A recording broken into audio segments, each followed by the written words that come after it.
I think that means it's time for Chem 55. Thank you, Mai.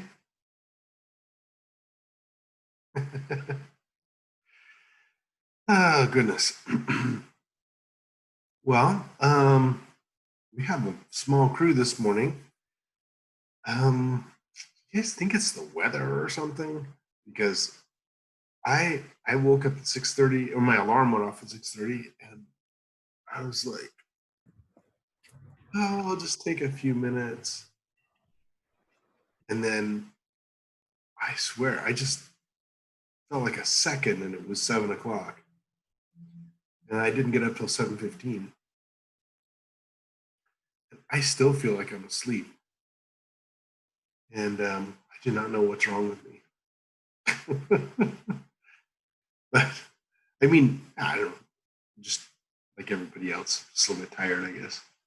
But I mean, not to say that you personally are tired. That's sort of like too much, but uh,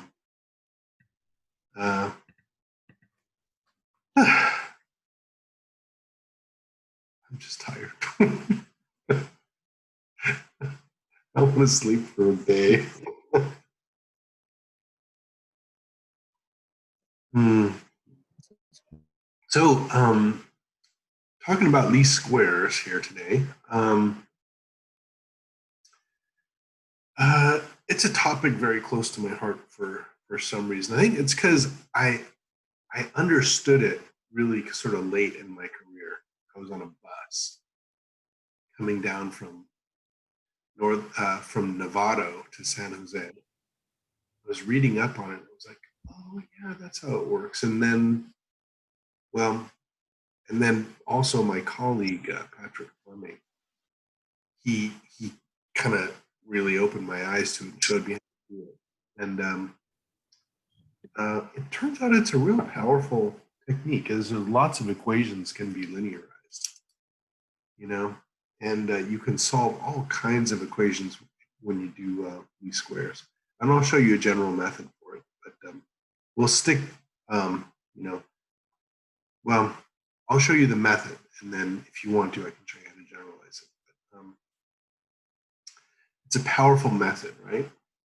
And what we're doing here is we're using the method of least squares to solve a simple linear equation, right? So let's see here.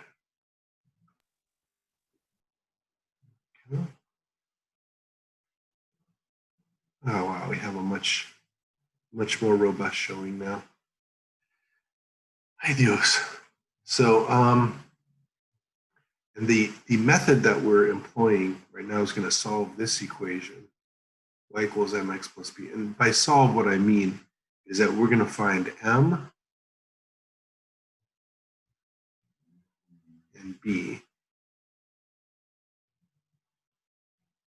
right? And so these two guys are going to be what we actually find.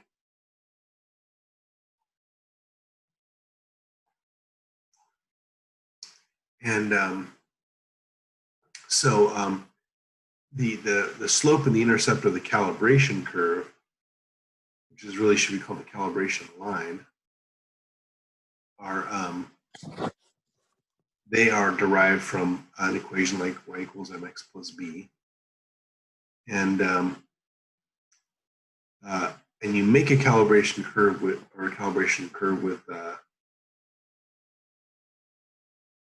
little things called standards, right? And standards are basically the underpinning of all analytical chemistry, because you know whatever you're doing could be classical or instrumental method. Yet the result you get has to be compared to some standard material, right? So it's like if you're titrating an acid, you need to know the base strength. If you're weighing something, you need to know the standard weight of that you're comparing to. So basically, we're going to prepare calibration curves. We're going to analyze them using least squares. Boop. So so here is a calibration curve right here in figure 411, right? And there's the calibration line here. There's an intercept, and there's a slope, right? And what we're trying to do is optimize the way that this line intersects these points, right? And in order to do that, we're going to make a few simple assumptions. And we're going to push all of the uncertainty onto the y-axis. We're going to say the x-axis values are known exactly, and that the uncertainty is in y. And then we're going to draw our hypothetical calibration line here, and we're going to add up all the vertical errors between the points in the line, right? So, and these are y sub I minus y predicted, right? And so that y sub I here is from the data, and y predicted is from the model. M times x sub I. This is not right. It should be minus b here, but whatever. This is the length of this line is y sub I minus parenthesis mx sub I sub plus b parenthesis, the whole thing squared, right? So I can't end the stupid thing right now. I'm sorry, but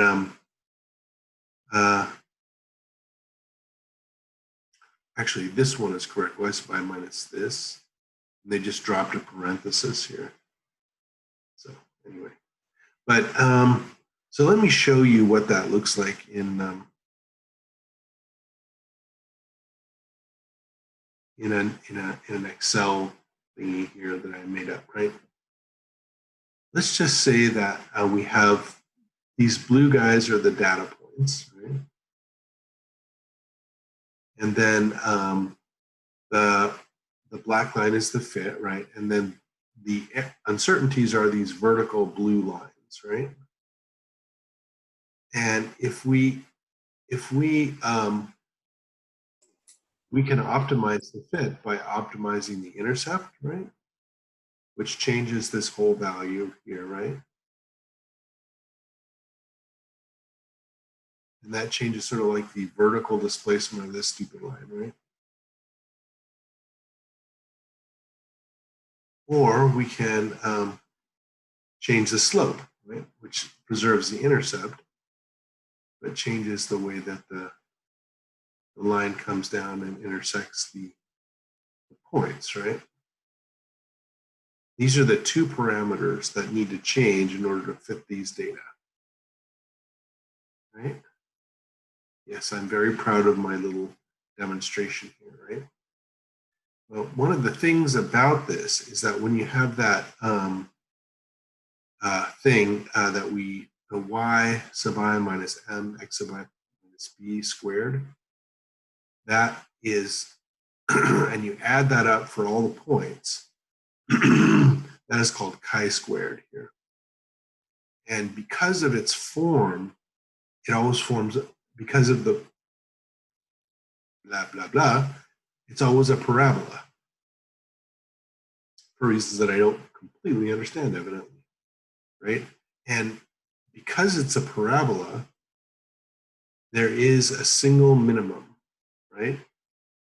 And if you can imagine it, there's a minimum in M and B, and there's a minimum in M and B simultaneously, right? Because if you increase B and decrease M, that might kind of change the picture a little bit. This is a little bit artificial because this shows them completely independently. But basically,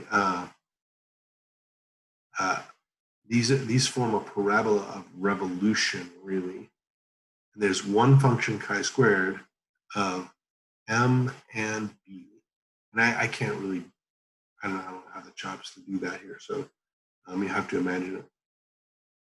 But anyhow, that's how this part of it works. And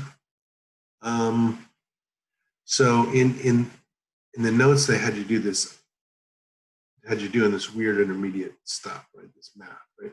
I don't care about these three foils. Like, we're not going to do it this way. We're going to use this tool, either the slope and the intercept tool, or we'll use another tool called linest.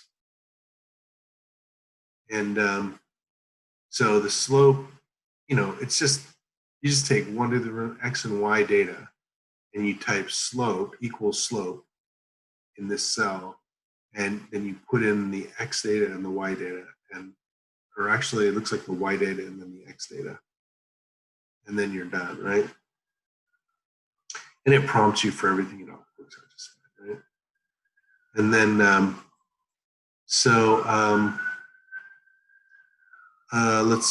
I just do that here, right? I can make a new guy here, and we can do 0, 1, 2, 3, and we can say 0.1, 2.2, 3.9, and 5.8. Right? Let's just make a weird data set like that. And we'll fit this to a line as though this were perfectly linear, right? And what we can do here is we can say equals slope. Put in the y values by clicking and dragging, and then the x values by doing the same. And yeah, but there it is. And then if you want to see the formula, you can type equals formula text, which is this guy down here. And then click in the cell where you have a formula. And then that helps sometimes, you know. So you could say m equals, right? When you start the text in the cell with m, I'm sorry, with equals, then it expects a formula, right? So anyhow, all right. So that's how to do that. Now linest is even better, right? Linest, you can put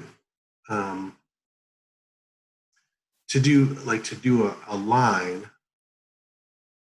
You can linest a data set like this, you know, and then I'll show you how to do this, right? And I'll show you what comes out of it. So to do linest, let's do 2 columns, and then we can just do 3 rows. You can do up to 5 rows. Okay, let's do 5 rows. So we could say equals linest.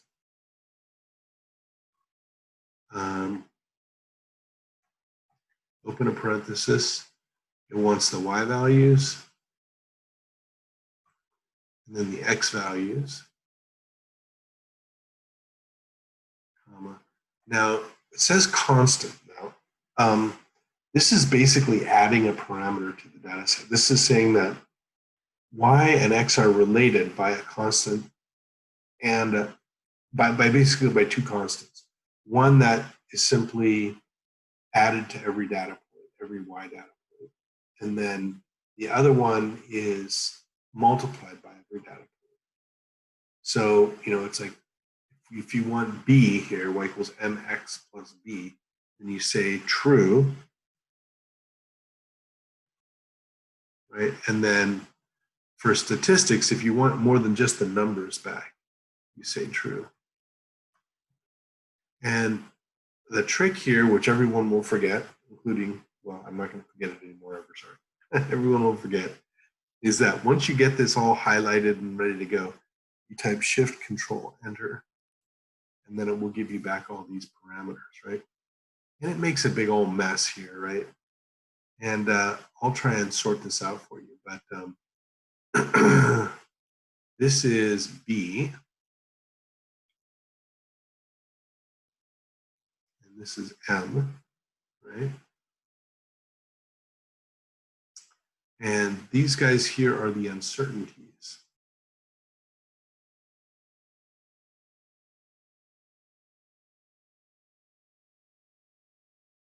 In M and B, right?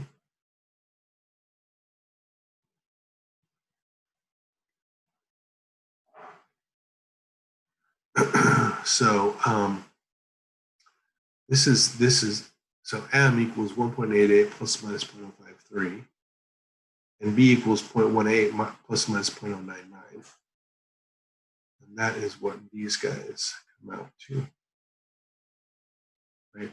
And then there's various other parameters. For example, this is chi-squared down here.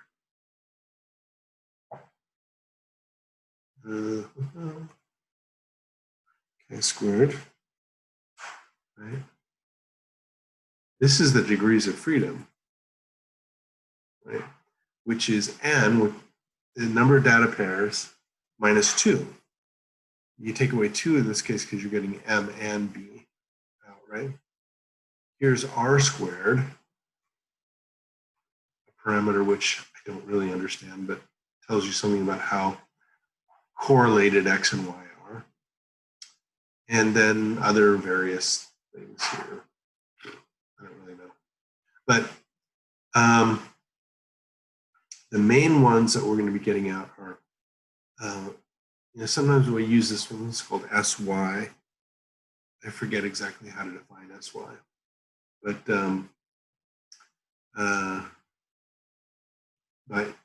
we can use these in doing little more extensive analysis. So this is SB, and this guy here is SM.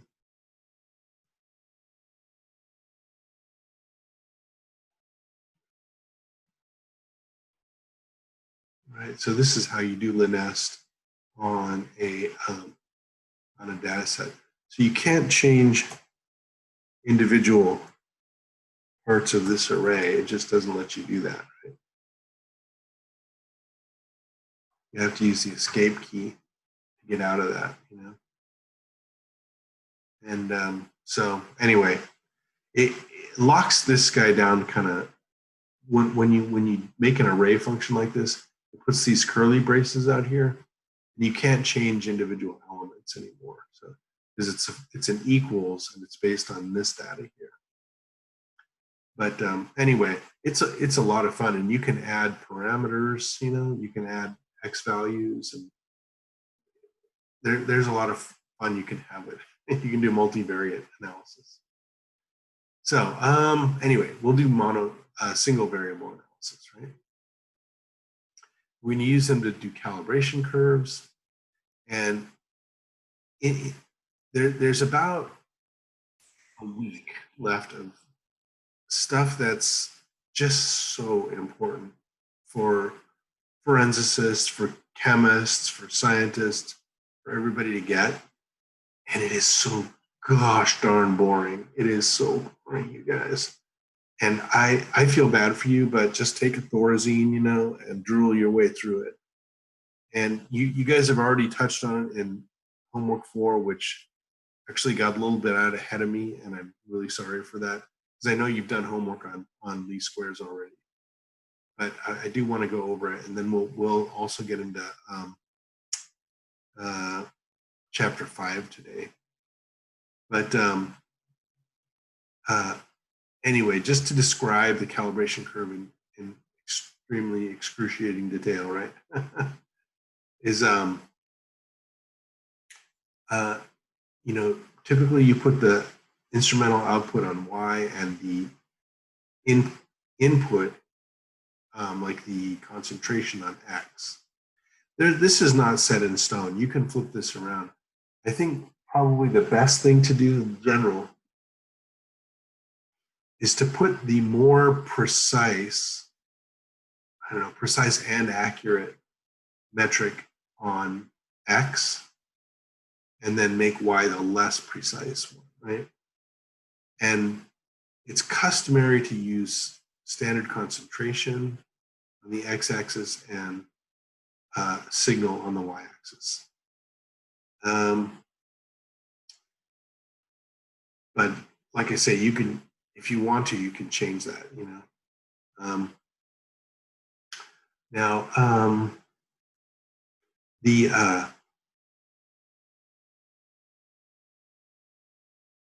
so there's a blank in every calibration curve. Normally there's a blank, right? And you can either include the blank as a point in the calibration, or you could subtract the blank value from everything and then drop the point, right? And in that case, the intercept will be, or at least the 0, 0 point will be at 0, 0, you know? And then everything else will follow from up there. That's called corrected absorbance there.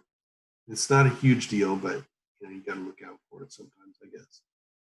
And then typically what happens is that calibration curves will have negative curvature, meaning that when you get to a higher value of the chemical quantity, the instrument response will start to fall off. You know, it's possible that it could go up, but mainly it's going to fall lower than the calibration prediction. So, like here's an example of the spectrophotometer output, right? And this is pretty crappy, right? Because you get a 0.1 absorbance or a 0 input, right? But you know, you got to pay attention to this, because this could mean that there's some turbidity in your solution. Maybe your solution is a little bit cloudy or something, you know. And you don't want to use just water. You want to use whatever matrix best matches your samples, right? So in this case, if you have a protein sample that you're measuring, protein calibration curve that you're making, right? You want to use the very least the buffer, right? Just the solution that you use to make to dissolve the proteins in here, rather than pure water or whatever, because you get a better refractive index match. You know, if there's anything in the buffer that absorbs the wavelength you're using, you'll be able to correct for that. You know? And it's good to know what the zero response is of your instrument, right? So basically, here's an set of experimental data points, right? Basically, these guys are and these guys are experimental data, right? Or actually, really, it's these guys and then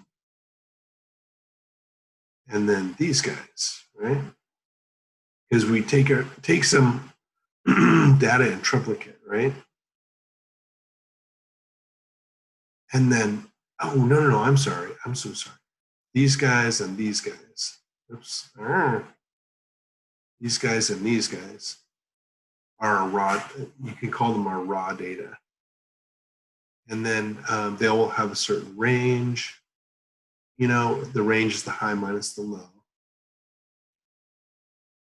And then, you know, and then a certain standard deviation, et cetera. And if there's a weird one here, like 0.34, 0.39, right? Then we might want to consider chucking this one data point, right? Because it looks like it's an outlier that would fail the Grubbs test, which I'm sure you guys figured out how to do in doing the homework, you know. And then you can take, and what you can do is you can take the average of these three guys and subtract them from these three guys, right? And then you get this data set here, right? This data set over here. And these are the corrected absorbances. And basically, you're going to have to average these together, get the data for the calibration curve, right? So when you construct a calibration curve, you need to cover a certain range from 0 to 150% of the concentrations expected for the unknowns. This is not set in stone. I mean, the zero is, you know, while zero is absolutely set in stone, I guess I should say, right? The 150 here is, you know, this is, I guess, a conservative, you know, estimate, like how high you want to go. You know, and then you measure these damn things. I don't know what tabulate amount of analyte, you know, whatever. You know how much analyte is in them, and you measure them, right? Then you subtract the blank out, right? And then you make a graph of the corrected absorbance. This is just absorbance, you know. This is that weird data point that we took out, etc. And then, you know, then this point here, we may have to chuck this guy too because it's folding over there, right? Because you don't want to let this guy or this guy affect the linearity of the data, you know, if they truly are outliers, you know. So y equals mx plus b. You know? So if you analyze an unknown at a future time, run a blank at that time. So you also may need to run calibration standards at that time. You know, that depends. You know, so blank and or standards, I would say. You know, it depends on how much later, you know. It's the next day, you probably need to rerun standards. It depends if the standards are going bad or something along those lines. So anyhow, so there you have it. There's an mx plus b type equation, right? And then in order to take a signal for an unknown, right, and then calculate the corresponding micrograms of protein, would you just take y equals, x equals y minus b over m. So you measure a y value, subtract out the blank, and divide by the slope, right? And that's basically how you do this. So this guy here is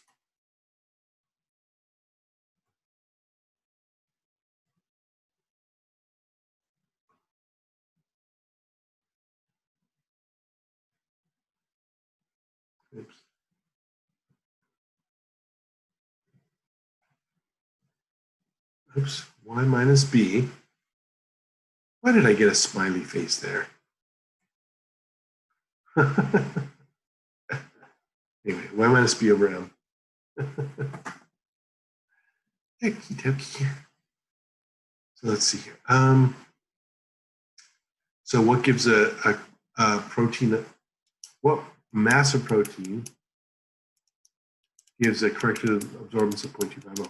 So this is exactly how you would do an experiment like this. You would say, okay, you get the slope and the intercept, and then you use them to calculate the micrograms of protein, right? Slope and the intercept, rather, and then you measure an unknown, you get the y value, the absorbance, and you calculate the x value, which is the micrograms of protein. So this guy here, this has a slope m equals 0.0163, an intercept 0.0047, and absorbance is 0.250. Oops.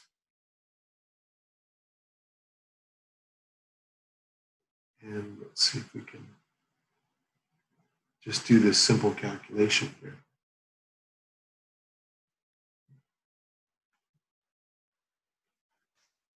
Focusing here. So here are the parameters from the slide. Say y equals mx plus b, and then x equals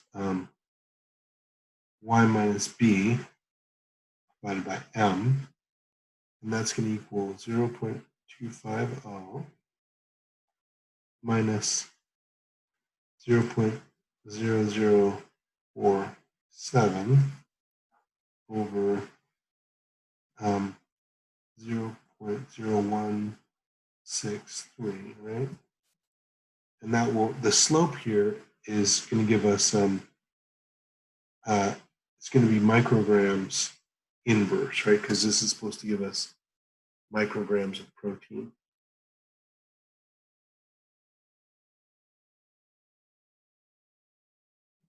And this guy comes out to be 0.25, 0.0047 minus, and 0.0163. Evade. This gives us 150, 0.5 micrograms.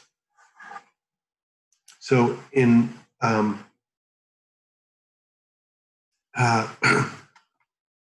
in absorbance, there's the absorbance has no units, right? And so B also has no units. And the unit on the y-axis is 1 over the output. And so that can be 1 over micrograms or 1 over micrograms per milliliter. I forget which one we're actually doing here, right? But this is the amount here for the concentration.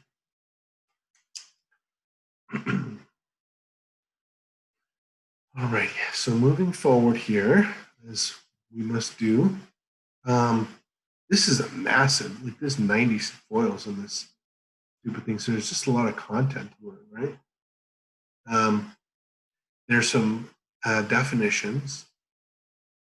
There's linear range and dynamic range. Dynamic range is where there's a measurable response, you know, even if it's not linear. Then there's the linear range, which is a range where it's linear. And then there's the linear dynamic range, which is the linear range, you know. And it's just to state the obvious, the signal is proportional to analyte concentration in that range. And you can't get valid results out here. These are sort of arbitrary things, right? But, we have to define them. So,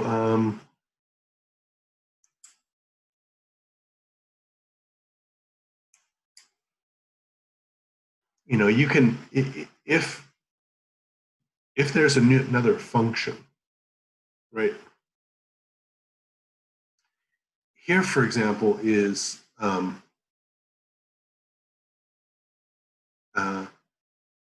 here our standards are in the open circles here, right? And they cover a range between 0 and 25 micrograms.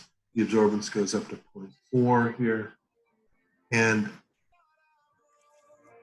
if we look very carefully at these data points, we can see that there is they tend to bend down ever so slightly, right?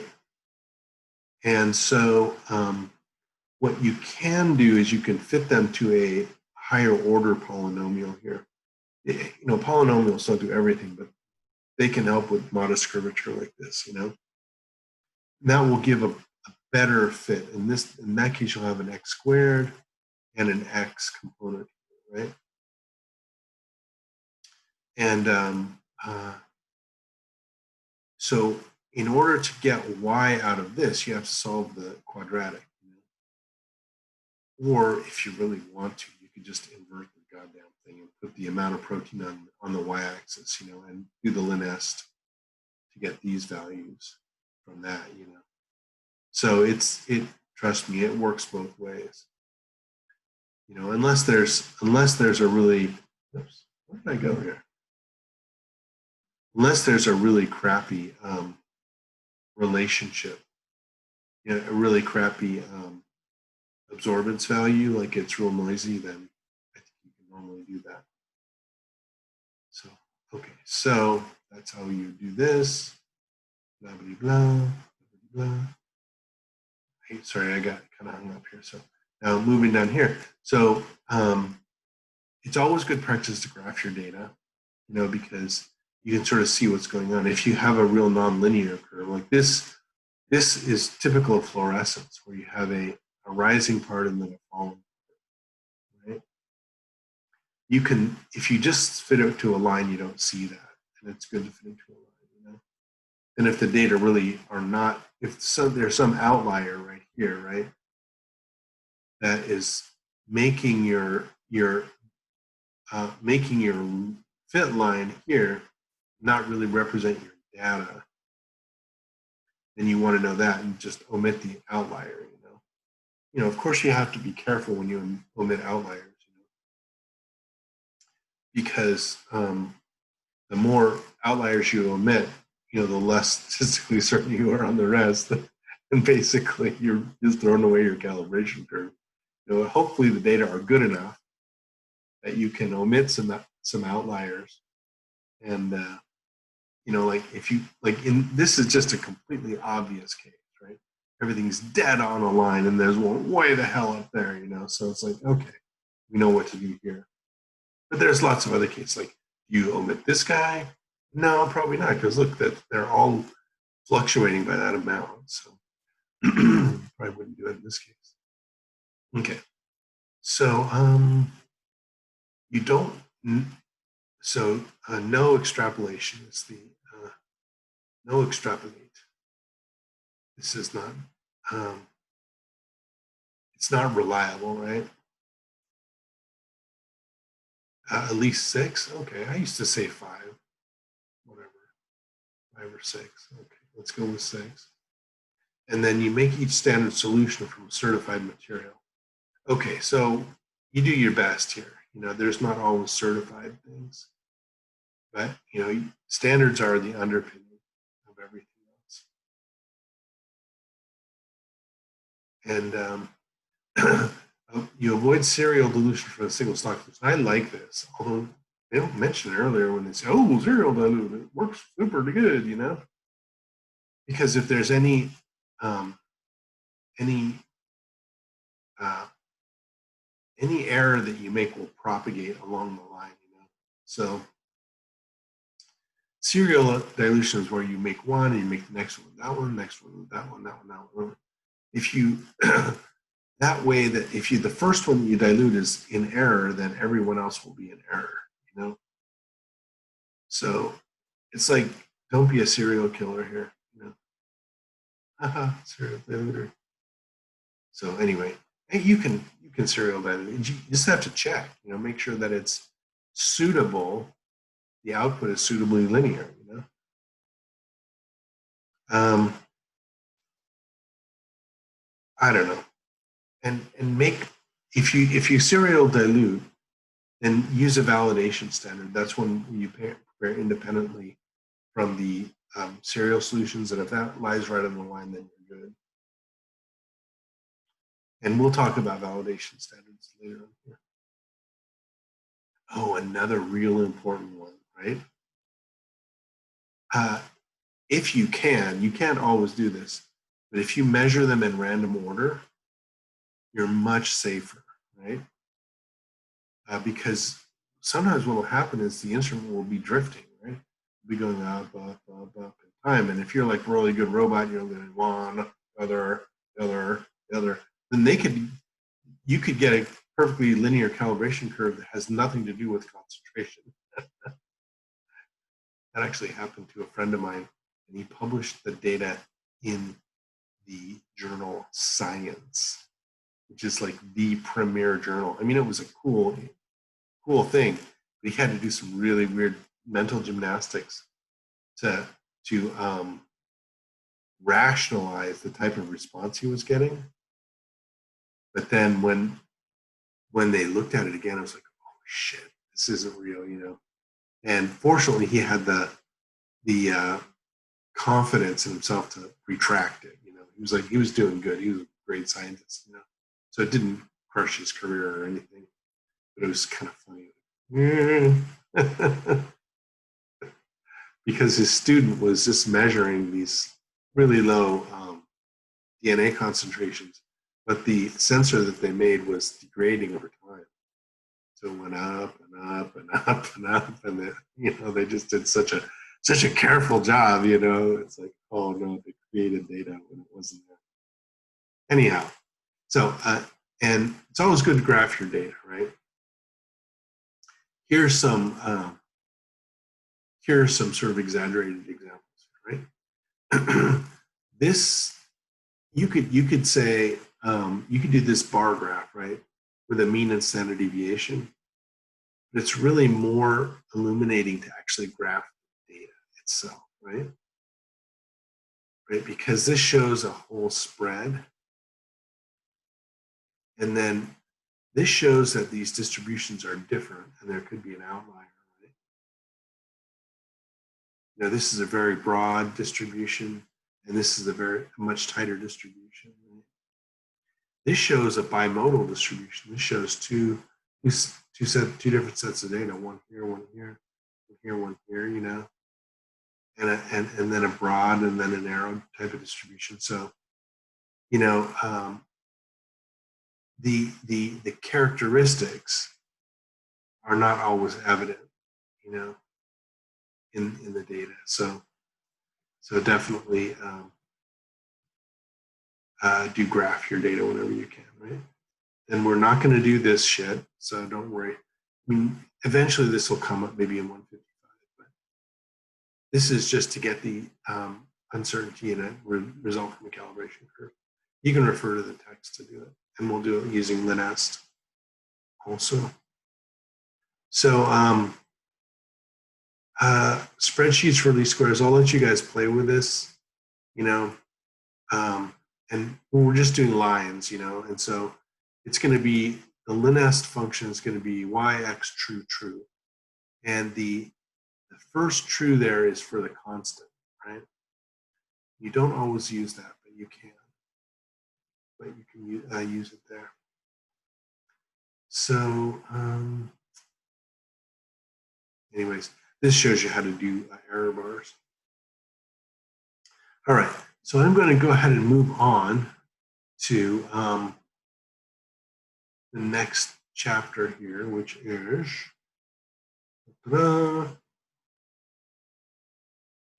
quality assurance, right?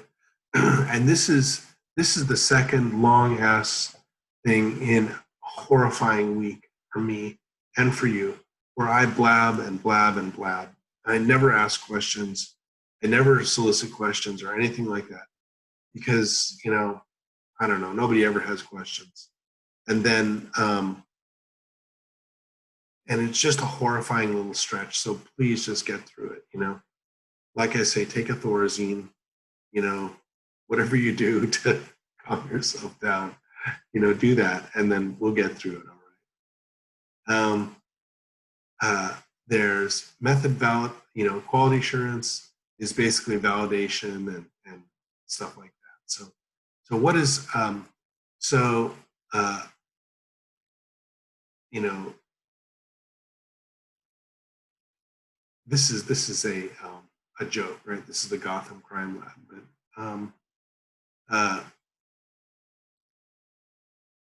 actually there was a case in Fremont actually, and the lab was just enormously behind. Like it was like years behind. There was like samples piling up everywhere, and it was just a huge mess. And it was a coke lab, and sure enough, the poor analyst got so freaked out by this backlog of work, he started doing the drugs he was supposed to be analyzing. Oh my God. How horrifying, you know. And so, like, in that case, you have to, like, think about these, you know, who has ulterior motives, and, you know, it's a real sort of whodunit, you know. And this is just a stupid open question. There's no way to answer this right now, you know. So anyhow, so what we do this is called the general subject called quality assurance here, you know, and there's some EPA scientists came up with this pithy little thing here, is, you know, get good data, right? And get the right data, you know, measure the right thing and do the measurement right. And then keep the data, and then keep the data right and keep going, you know, with these good practices, I guess. I don't know. So it's just a stupid, you know, I have to memorize that kind of crap, you know. But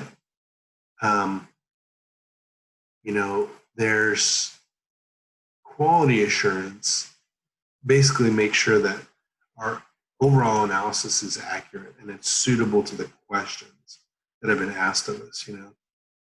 And it's a slippery goddamn slope, I tell you. You know, if you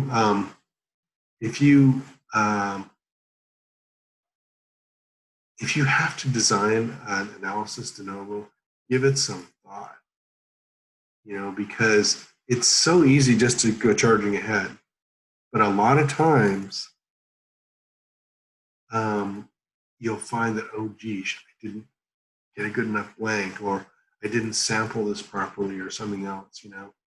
And it's like all of your work is just gone, you know, it's down the toilet. So you know, anyway, there's just a bunch of little like things like this, you know. You got to have enough accuracy and precision to support the decisions you make, you know, or points you're trying to make, you know. And then beyond that, who cares, you know. And like the way that Harris talks about is called use objectives. Why do you want the data? How will you use the results? How good did the numbers have to be? And then you have to assess whether your specifications were achieved. And so, so one way to do this is to write use objectives. Like what are the data going to be used for? Then write the specifications. How accurate and how precise do the answers have to be? And then you pick the methods, chromatography, whatever. Then you consider the sampling. Oh my God, always consider the sampling. Precision, accuracy, selectivity, sensitivity, detection, and robustness, rate of false results, all these things you have to consider. Then you do blanks. Fortifications are called spikes also, spikes and spike recovery calculations. Calibration checks with validation standards, quality control samples, control charts, and you write and you follow a standard operating procedure, and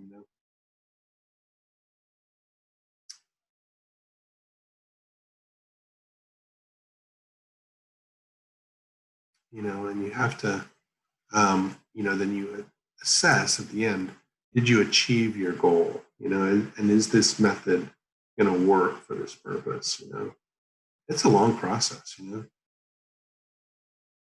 So anyhow, there you have it. That's what you got to do. And so we'll pick up here next time. We'll just leave off on this sort of random slide 6 here, and we will start talking next time. I'm thinking of the due date for the homework is next Friday night, and there's just such a ton of stuff to get through here. Look at this, man. This goes on through, well, there's 70 foils here. So we can probably get through all the foils, but that only gives you one night. So I think I may have to push the due date back just a little bit on the homework for this, and maybe have it due Monday or something. I don't even know. But yeah, so and yeah, I think I'll probably push the due date back on the homework for this, and I wish you all good luck, and please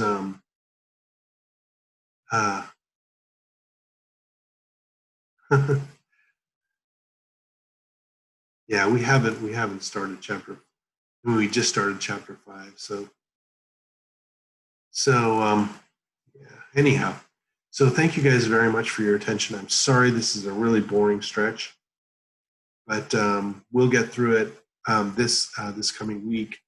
I'll try to spice things up a little bit. Maybe there'll be a few problems we can do this next week, and hopefully we can have some fun with it.